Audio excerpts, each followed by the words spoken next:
السلام عليكم ورحمة الله تعالى وبركاته. داووديال waxa la soo gaaray amintii aanu hawadeedii soo marin jirnay wixii war dalka gudihiisa iyo dibadiisaba naga soo gaaray. Waxaana u diyaar warka aniga oo ah Yaale Maxamed Aadan ayaa la Talyaani warka madaxdiisii. wafdiga socda wasaaradda maaliyadda Soomaaliland oo gaaray Ceergaabo. madaxweynaha dalka Liberia oo ku dhawaaqay go'aan ka farxiyay bahda waxbarashada dalkaasi.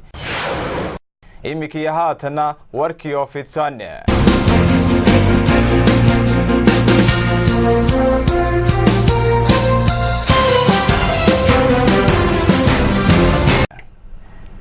wafdiga socday wasaaradda maaliyadda Soomaaliland oo gaaray Ceergaabo. warkaas oo faahfaahsan waxa inoo haya wariyahayaga nooga soo warramay Ceergaabo Yaasiin Maxamed Aadan. musharaxa xusbiga wadani oo ka hadlay dagaal ka dhex maray labada beelood ee ku dagaalamaya Laascaanood. warkaas oo faahfaahsan waxa inoo haya wariyahayaga nooga soo warramay Laascaanood Khadar Maxamed Yoonis.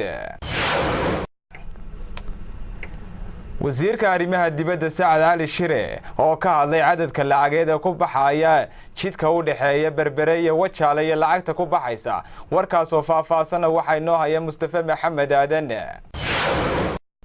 dawladda Soomaaliland oo ka hadashay dawladda u dhalatay dalka Itoobiya.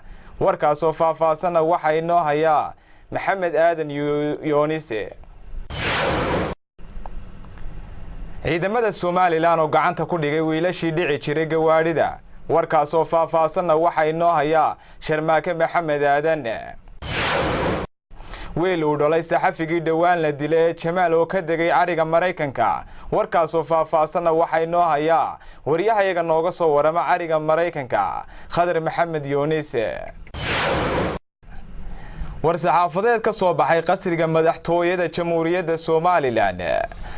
warkaas oo faahfaahsan waxa inoo haya wariyahayaga nooga soo warama qasriga madaxtooyada Sakriye Jaamac Khadar. halkaad warkaasi kala socotaa waa telefishinka qaranka Jamhuuriyadda Soomaaliland xaruntiisa dhexe oo ku leeyahay magaalada Hargeysa.